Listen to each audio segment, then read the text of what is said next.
Hello everyone. तो यूपीएचईएससी विज्ञापन संख्या 51 जो कि परीक्षा 18-19 अप्रैल को है। इसके बाद जेएससी प्रवक्ता जीडीसी खंड शिक्षा अधिकारी की वैकेंसी भी आने वाली है। स्वास्थ्य शिक्षा अधिकारी की डेट भी आ चुकी है अक्टूबर में। तो इसके लिए करंट आपको कितना पढ़ना चाहिए? सबसे पहले तो ये कि लास्ट 12 मंथ से प्रश्न उठते हैं, लेकिन जो टॉपिक मैं आपको पढ़ा रहा हूँ this is the most important, क्योंकि विज्ञापन संख्या 51 ये परीक्षा अप्रैल में हो रही है। तो अप्रैल का करंट तो नहीं आएगा, और मार्च में भी आपको जो करंट है उस पर ज़्यादा फोकस आपको करना नहीं है, लेकिन फरवरी तक का जो करंट है उसको अच्छे से पढ़ना है। मतलब मैं आपको सजेस्ट करूंगा कि आप जून 2025 से स्टार्ट करें और फरवरी 2026 तक जाएं, ठीक है। और बाकी जो जीआईसी जीडीसी और खंड शिक्षा अधिकारी वाले हैं वो लगातार जो भी क्लासेस चल रही हैं उसको देखते रहें, एक भी क्लास आप मिस ना करें।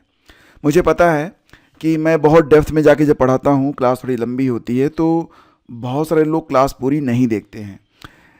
ये देखो आपकी कमजोरी है, इसको दूर करो, क्योंकि बिना पेशेंस के और बिना पर्याप्त समय दिए आप वो चीज़ अचीव नहीं कर सकते हैं जिसके लिए आप प्रयास कर रहे हैं। तो 10 छोटे छोटे गड्ढे खोद कर अगर आप पानी निकालना चाहते हैं तो नहीं निकलेगा। आपको एक कुआं खोदना पड़ेगा, जिसके लिए आपको सारे गड्ढे यानी कि सारी मेहनत आपको एक ही जगह पर करनी पड़ेगी, ठीक है। तो चलिए शुरू करते हैं। फरवरी का करंट अफेयर है, इसको मैंने पार्ट वाइज बांट दिया है। हर पार्ट वेरी इंपॉर्टेंट होगा। ये आपका पार्ट 1 है।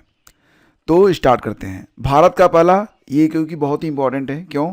क्योंकि भारत का पहला एआई सक्षम राज्य विश्वविद्यालय बन रहा है। तो ये कहाँ पर बनेगा? एआई सक्षम, आप जानते हैं आर्टिफिशियल इंटेलिजेंस का उपयोग यहाँ की पढ़ाई में किया जाएगा। तो ये जो यूनिवर्सिटी बन रही है उत्तर प्रदेश के मेरठ में बन रही है, और चौधरी चरण सिंह विश्वविद्यालय में ही इसका प्रयोग किया जाएगा, ठीक है।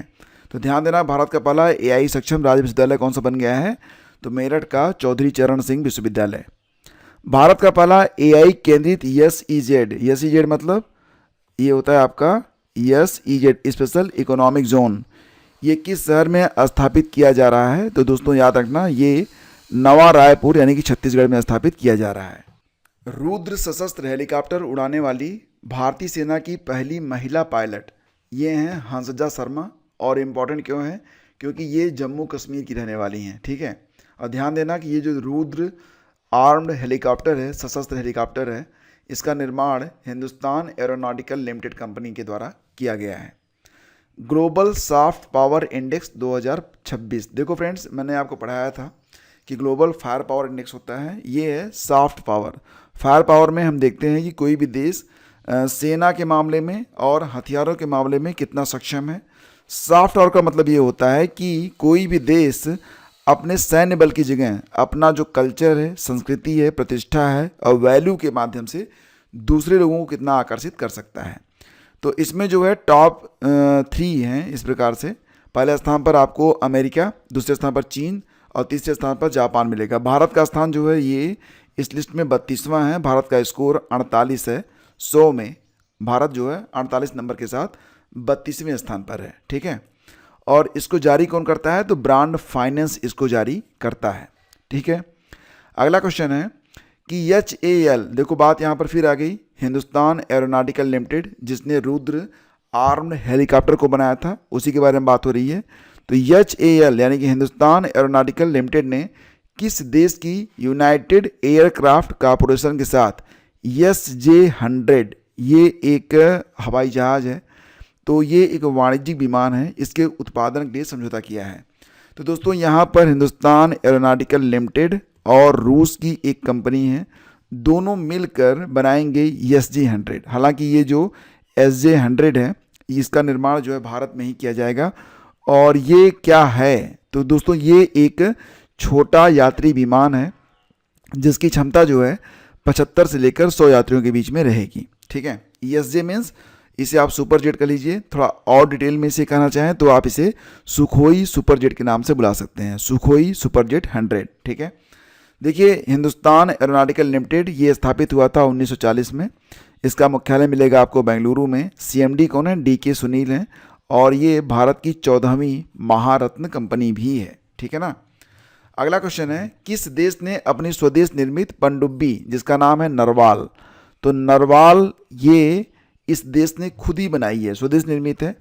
इसका पहला सफल समुद्री परीक्षण किया गया है तो ताइवान के द्वारा, ठीक है, ताइवान के द्वारा इसका किया गया है। और ध्यान देना कि ताइवान को पहले फार्मोसा द्वीप के नाम से भी जाना जाता था, और फार्मोसा जलडमरू मध्य यानी कि ताइवान जलडमरू मध्य यह चीन और ताइवान के बीच में स्थित है, ठीक है। ये एक जो पोर्टल बनाया गया है, पैमाना पोर्टल, ठीक है, पैमाना पोर्टल, इसको बनाया गया है सांख्यिकी एवं कार्यक्रम कार्यान्वयन मंत्रालय के द्वारा। पैमाना का फुल फॉर्म होगा project assessment infrastructure monitoring and analytics of nation building, ये इसका फुल फॉर्म है। दोस्तों ये जो पैमाना पोर्टल बनाया गया है इसे इसलिए बनाया गया है ताकि अगर कोई परियोजना इस प्रकार से है, सड़क बिजली रेल की, जिसकी लागत 150 करोड़ रुपए या उससे ज़्यादा है, तो ये पैमाना पोर्टल उसकी ऑनलाइन मॉनिटरिंग करेगा, ठीक है। और आपको ये भी पता है कि साल में 2 बार शहीद दिवस के रूप में मनाया जाता है। तो जनवरी में होता है और कब होता है, 23 तारीख को होता है ना, 23 मार्च को होता है, ठीक है। ये 2 बार होते हैं शहीद दिवस।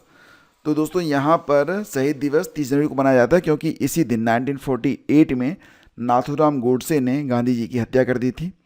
और 23 मार्च को क्यों मनाते हैं, क्योंकि दोस्तों 23 मार्च 1931 को भगत सिंह, सुखदेव और राजगुरु को फांसी दी गई थी, ठीक है। तो दोनों याद रखिए।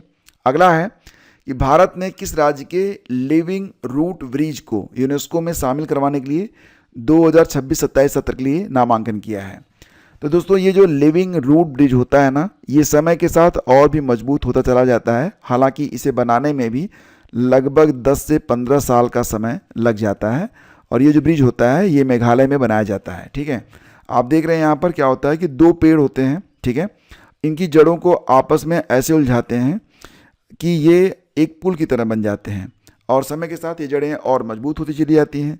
तो मतलब ये है कि ये एक बहुत ही कमाल की कारीगरी है। और ध्यान दीजिए, इसे जिंग किएंग ज्री मेघालय के खासी और जयंतिया जनजातियों के द्वारा फिकस इलास्टिका यानी कि रबड़ के पेड़ की जड़ों को प्रशिक्षित करके बनाया गया एक जीवित जड़ पुल है, ठीक है ना। यूनेस्को के बारे में बात करें तो इसका फुल फॉर्म होता है United Nation Educational Scientific and Cultural Organization. स्थापना होती है इसकी यूनेस्को की कब, 1945 में। हेडक्वार्टर इसका मिलेगा आपको पेरिस में, और पेरिस कहाँ पर है, फ्रांस में है। वर्तमान में इसके जो महानिदेशक हैं, डायरेक्टर जनरल, क्या नाम है उनका, तो खालिद अल एनानी, ठीक है, ये मिस्र के हैं।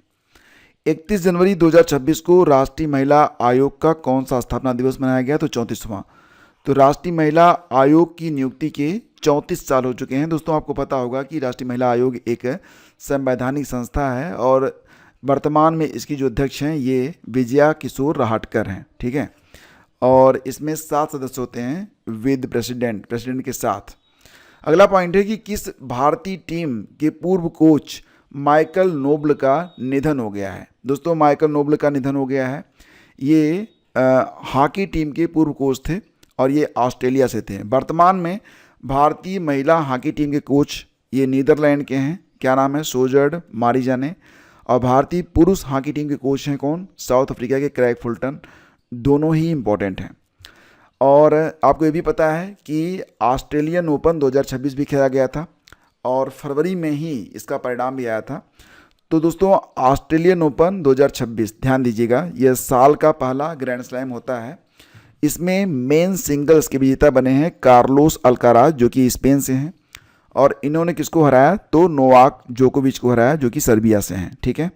जबकि वोमेन सिंगल्स का खिताब जीता है किसने, एलेना रबाकिना ने। ये कहाँ की हैं, कजाकिस्तान की हैं, और इन्होंने बेलारूस की आरेना सवालेंका को हराया है, ठीक है। ये इंपॉर्टेंट है, यहाँ से प्रश्न बनेगा, ये आप ध्यान रखिएगा। और ध्यान देना कि एलेना रबाकिना जो कहाँ से हैं, तो कजाकिस्तान से हैं। ये उनका पहला ऑस्ट्रेलियन ओपन है। 2022 में उन्होंने विंबलडन ओपन जीता था, ठीक है ना। आगे बढ़ते हैं दोस्तों, बात करें तो भारत में अब 1 फरवरी 2026 तक की ये अपडेट है कि 98 रामसर साइट्स हो चुकी हैं। और आपको ये भी पता है कि भारत में सबसे अधिक रामसर साइट तमिलनाडु में है। तमिलनाडु रामसर साइट के मामले में नंबर 1 पर है, वहाँ पर 20 रामसर साइट हैं। इसके बाद अब यूपी हो गया है, क्योंकि यूपी में पहले 10 थे, अब एक और बढ़ गया है, तो यूपी में अब 11 हो गए हैं। तो रामसर साइट के मामले में, संख्या के मामले में उत्तर प्रदेश ये दूसरे स्थान पर है। पहले स्थान पर तो तमिलनाडु है, दूसरे स्थान पर यूपी है। तो जो 11वां रामसर साइट बना है उत्तर प्रदेश का, ये है पटना पक्षी अभयारण्य। तो पटना से बिहार मत रटना, नहीं तो बहुत दिक्कत हो जाएगी। पटना पक्षी अभयारण्य मिलेगा आपको एटा जिले में, उत्तर प्रदेश में। और जो दूसरा वाला घोषित किया गया है, यानी कि ये 97 नंबर का रामसर साइट है, और 98 नंबर का जो रामसर साइट है ये गुजरात के कच्छ में स्थित छारी ढांड पक्षी अभयारण्य है। दोनों आपको रटना पड़ेगा, ठीक है। याद रखिए कि मुख्यमंत्री ग्रामोत्थान योजना यानी कि सीएम ग्रामोत्थान योजना ये शुरू हुई है कहाँ पर, तो गुजरात में स्टार्ट हुई है। और एक चिप बनाई गई है माइक्रोसॉफ्ट के द्वारा। वर्तमान दौर दोस्तों एआई का दौर है, और एआई में जो लोग नहीं जानते हैं काफ़ी पीछे हो जाएंगे। तो माइक्रोसॉफ्ट के द्वारा हाल ही में एक चिप लॉन्च की गई है, जो कि क्या है, यह एक एआई एक्सेलेरेटर चिप है। इसका नाम है MAIA 200, ठीक है। इसका नाम क्या है, माया 200 ये चिप है जिसको माइक्रोसॉफ्ट ने लॉन्च किया है। तो चिप के नाम अक्सर एग्जाम में पूछे जाते हैं, सो आपको इनको याद रखना है। 39वां भारतीय अंतर्राष्ट्रीय चमड़ा मेला ये कहाँ पर शुरू हुआ है, तो दोस्तों ये शुरू हुआ है कहाँ पर, चेन्नई में शुरू हुआ है। 1 से 3 फरवरी तक इसका आयोजन किया गया। यह मेला चमड़े के उत्पाद, परिधान, जूते, मशीनरी और रसायनों का प्रदर्शन करता है। 1 फरवरी को मनाया गया भारतीय तटरक्षक बल दिवस। तो याद रखिएगा कि 1 फरवरी को भारतीय तटरक्षक बल दिवस मनाया गया, ठीक है। और 2 फरवरी को क्या मनाते हैं, वर्ल्ड वेटलैंड डे मनाते हैं। 4 फरवरी को मनाते हैं वर्ल्ड कैंसर डे। ये 3 इंपॉर्टेंट डेज हैं 4 फरवरी तक के, इनको आप रटिए। और क्योंकि आप जानते हैं कि जो आईसीजी है इसकी स्थापना होती है 1977 में 1 फरवरी के ही दिन, और यही वजह है कि 1 फरवरी को तटरक्षक दिवस के रूप में मनाया जाता है, ठीक है। तो भारतीय तटरक्षक बल दिवस ये मनाते हैं कब, 1 फरवरी को। वर्तमान समय में आईसीजी के 26वें डीजी हैं परमेश शिवमणि। इसका मुख्यालय दिल्ली में है। आदर्श वाक्य क्या होता है, वयम रक्षाम। दोस्तों सरस मेला ये बहुत ही इंपॉर्टेंट है, बार बार यहाँ से प्रश्न बनते हैं। तो 10 दिवसीय सरस मेला ये कहाँ पर हुआ, आयोजित किया गया है फरवरी के महीने में, तो जम्मू कश्मीर में 31 जनवरी से लेकर 9 फरवरी के बीच में इसका आयोजन किया गया। उद्देश्य क्या था, ग्रामीण उत्पादकों, खास तौर से जो वोमेंस हैं, ठीक है, तो उनको सीधे ग्राहकों से जोड़ना और उन्हें विपणन यानी कि मार्केटिंग के स्किल्स, गुर सिखाना, ठीक है। जसपे ये काफ़ी चर्चा में रहेगा अब, क्योंकि जसपे ये भारत की 127वीं यूनिकॉर्न कंपनी बन गई है। यूनिकॉर्न का मतलब क्या होता है दोस्तों, अगर किसी कंपनी या स्टार्टअप की वैल्यू $1 बिलियन हो जाए तो उसे यूनिकॉर्न कहा जाता है। भारत में अब 127 यूनिकॉर्न कंपनियां बन गई हैं, और 2026 में जो पहली यूनिकॉर्न बनी है ये जसपे बनी है, ठीक है। जब आप पेमेंट करते हैं तो ये आपके पेमेंट को ट्रैक करती है। नेक्स्ट है केंद्रीय बजट 2026 में ग्रामीण महिला उद्यमियों के लिए किस पहल की शुरुआत की जाएगी, तो दोस्तों इसका नाम है सी मार्ट, ठीक है। और मैंने आपको बजट के बारे में बहुत डिटेल में पढ़ा दिया है। तो बजट 2026-27 और यूपी का जो बजट है दोनों मैंने आपको पढ़ाया है। तो दोनों वीडियो का लिंक आपको डिस्क्रिप्शन में मिल जाएगा। एग्जैक्टली अगर आप डिस्क्रिप्शन चेक करेंगे तो आपको 3 बहुत ही इंपॉर्टेंट प्लेलिस्ट मिलेगी। पहली प्लेलिस्ट दोस्तों ये आपके UPHESC के बारे में है। जो दूसरी प्लेलिस्ट है उसमें हम आपको GIC, UPHESC, GDC का जो आपका GS का पोर्शन है उसको मैंने लेक्चर के रूप में दिया है। और जो तीसरी प्लेलिस्ट है उसमें आपको सारे मॉडल पेपर एक साथ मिल जाएंगे, तो आप उनको देख डालिए, ठीक है। दलाई लामा ने हाल ही में ग्रैमी अवार्ड जीता है, और दलाई लामा 90 साल की उम्र में ग्रैमी अवार्ड विजेता बने हैं, बहुत बड़ी बात है। और इनको जो अवार्ड मिला है वो सर्वश्रेष्ठ ऑडियो बुक नरेटर और स्टोरी टेलिंग रिकॉर्डिंग के लिए प्रदान किया गया है, तो बहुत बड़ी बात है। आप जानते हैं कि ग्रैमी अवार्ड ये अमेरिका के रिकॉर्डिंग एकेडमी द्वारा म्यूजिक के क्षेत्र में प्रदान किया जाता है। इसकी शुरुआत 4 मई 1959 को हुई थी, जिसका 2026 में 68वां संस्करण सेलिब्रेट किया गया है। और ग्रैमी अवार्ड के अंतर्गत एल्बम ऑफ द ईयर यह बैड बनी को घोषित किया गया है। बिली एलिस का है विंड फ्लावर, और दलाई लामा ने 90 वर्ष की उम्र में अपना पहला ग्रैमी अवार्ड जीता है, तो ये एक उल्लेखनीय बात है। मरु महोत्सव दोस्तों आप जानते ही हैं, इसका आयोजन राजस्थान में होता है, लेकिन इसका एग्जैक्ट लोकेशन पूछा जाता है तो जैसलमेर याद रखिएगा। ये आयोजन 30 जनवरी 2026 से लेकर 1 फरवरी 2026 तक किया गया। 30, 31 और 1 फरवरी यानी कि 3 दिन तक यह आयोजन किया गया। तो इसमें कैमल रेस, ऊँटों की दौड़ होती है, कल्चरल प्रोग्राम आदि आयोजित किए जाते हैं, ठीक है। नेक्स्ट है आपका पंजाब का जो आदमपुर हवाई अड्डा है, इसका नाम बदल दिया गया है। अब ये हो गया है आपका गुरु रविदास हवाई अड्डा, ठीक है। ये जो नाम बदला गया है प्रधानमंत्री मोदी के द्वारा बदला गया है। मैंने आपको बताया था कि 2 फरवरी 2026 को मनाया गया विश्व आर्द्रभूमि दिवस, वर्ल्ड वेटलैंड डे। इसके 2026 में थीम क्या है? आर्द्रभूमि और पारंपरिक ज्ञान, सांस्कृतिक विरासत का उत्सव मनाना। और स्टेट बैंक ऑफ इंडिया के द्वारा चक्र COE यानी कि सेंटर ऑफ एक्सीलेंस लॉन्च किया गया है, तो ये भी एक इम्पॉर्टेंट पॉइंट है। और ये जो चक्र है क्या करेगा? तो दोस्तों चक्र नई तकनीक और पर्यावरण के अनुकूल बिजनेस को बढ़ावा देने के लिए स्टेट बैंक की एक स्पेशल फंडिंग हब है, ठीक है ना। नेक्स्ट है आपका सुनेत्रा पवार। ये नाम बताइए क्यों चर्चा में है? आपको याद होगा हाल ही में महाराष्ट्र के उप मुख्यमंत्री जो थे, क्या नाम था, अजित पवार, उनकी विमान दुर्घटना में मृत्यु हो गई थी। देन क्या किया गया कि उनकी पत्नी सुनेत्रा पवार को अब मुख्यमंत्री के पद पर सुशोभित किया गया है। महाराष्ट्र की पहली महिला उप मुख्यमंत्री बन गई हैं सुनेत्रा पवार, तो ये भी एक इम्पॉर्टेंट पॉइंट है। रुसोमा संतरा महोत्सव दोस्तों ये मनाया जाता है कहाँ पर? नागालैंड में, और इसमें उच्च गुणवत्ता वाले रसीले संतरों का प्रदर्शन किया जाता है। क्रेफोर्ड अवार्ड ये बहुत इंपॉर्टेंट है। क्यों इंपॉर्टेंट है क्रेफोर्ड अवार्ड? क्योंकि दोस्तों इसे नोबल के समकक्ष माना जाता है, ठीक है। जो जियो साइंसेज होते हैं, जियो साइंसेज में ये जो पुरस्कार है इसे जियो साइंसेज का नोबेल कहा जाता है, ठीक है। और ये प्रदान किया गया है भारतीय मूल के जलवायु वैज्ञानिक वीरभद्रन रामनाथन को। तो क्रेफोर्ड अवार्ड के विजेता कौन है? वीरभद्रन रामनाथन।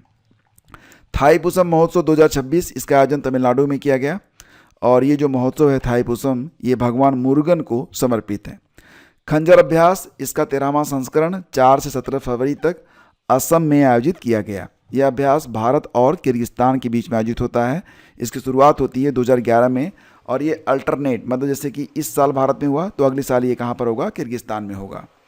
CSIR राष्ट्रीय समुद्र विज्ञान संस्थान के क्षेत्रीय केंद्र का उद्घाटन कहाँ किया गया? दोस्तों ये किया गया विशाखापत्तनम में। और भारत का पहला राष्ट्रीय UAV परीक्षण और नवाचार गलियारा ये कहाँ पर स्थापित किया जाएगा? तो उड़ीसा में, ठीक है। तो क्योंकि ये भारत का पहला है तो इम्पोर्टेंट है, राष्ट्रीय UAV परीक्षण और नवाचार गलियारा। तो उड़ीसा के रंगेलुंडा हवाई अड्डे पर भारत का पहला UAV यानी कि ड्रोन परीक्षण और नवाचार गलियारा स्थापित किया जाएगा। ध्यान दीजिए दिसंबर 2025 तक भारत की नवीकरणीय ऊर्जा क्षमता में सबसे बड़ा योगदान देने वाला भारतीय राज्य ये बन गया है गुजरात। और ये बहुत ही इंपॉर्टेंट है आपके लिए, ठीक है, एग्जाम में पूछा जा सकता है। ध्यान देना कि गुजरात दिसंबर 2025 तक कुल मिला के 45,683 गीगावाट स्थापित नवीकरणीय ऊर्जा क्षमता के साथ देश में पहले स्थान पर है, जो कुल ऊर्जा क्षमता का कितना है? 16.50% है। गुजरात के खाबड़ा में विश्व का सबसे बड़ा नवीकरणीय ऊर्जा पार्क भी बन रहा है। और गुजरात विंड एनर्जी यानी कि पवन ऊर्जा में देश में पहले स्थान पर है, जबकि सौर ऊर्जा के मामले में देश में दूसरे स्थान पर है। यात्री परिवहन के लिए हाइड्रोजन चालित बसों का इस्तेमाल करने वाला भारत का पहला हवाई अड्डा, ठीक है। तो अब क्या होगा कि यहाँ पर यात्रियों को आने जाने के लिए जो बसें चलाई जाएंगी वो चलेंगी हाइड्रोजन से।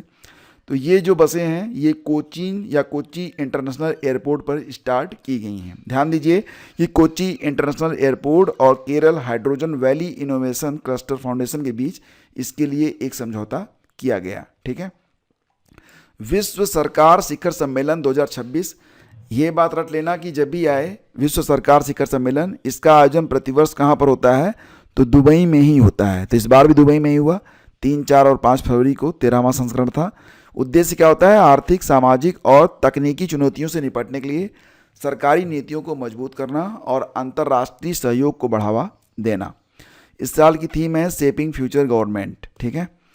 आगे बढ़ते हैं दोस्तों। और भारत की पहली LNG यानी कि liquefied natural gas plus diesel dual fuel electric multiple unit train, जिसे आप कहेंगे डेमो, ये दोस्तों शुरू की गई है कहाँ पर? तो अहमदाबाद में। यह डुअल फ्यूल है, अर्थात यह LNG लिक्विडिफाइड नेचुरल गैस और डीजल दोनों फ्यूल का उपयोग करेगी, ठीक है। भारत 2026 में होने वाले global big cat alliance summit की मेजबानी किस शहर में करने जा रहा है? तो दोस्तों ये जो आयोजन होगा ग्लोबल बिग कैट अलायंस का, ये नई दिल्ली में आयोजित किया जाएगा। और इसके लिए वित्त मंत्री निर्मला सीतारमण ने बजट 2026 में भी बात की थी। और ध्यान दीजिए कि बिग कैट अलायंस की घोषणा प्रधानमंत्री मोदी के द्वारा अप्रैल 2023 में किया गया था। अप्रैल 2023 में जो प्रोजेक्ट टाइगर स्टार्ट किया गया था, कब? 1973 में, उसके 50 साल पूरे हो गए। तो उसी अवसर पर यह घोषणा की गई थी। मैंने आपको बताया था 4 फरवरी को क्या होता है, विश्व कैंसर दिवस होता है। इसकी 2025, 2026 और 2027 तक इसकी थीम क्या रहेगी, यूनाइटेड बाई यूनिक।